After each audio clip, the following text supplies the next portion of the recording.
All right, drink we're about to make is called Fog Cutter. We're going to fill a glass with ice and add 1 shot of light rum. There we go. Follow that up with a ½ ounce of gin and a ½ ounce of brandy. Oops. Next, we'll add an ounce of orange juice and 3 tablespoons of lemon juice. And finally, 1½ teaspoons of orgeat syrup.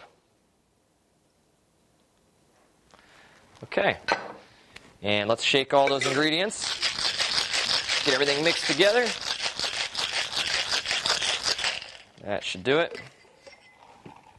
And get a Collins glass and go ahead and pour it in.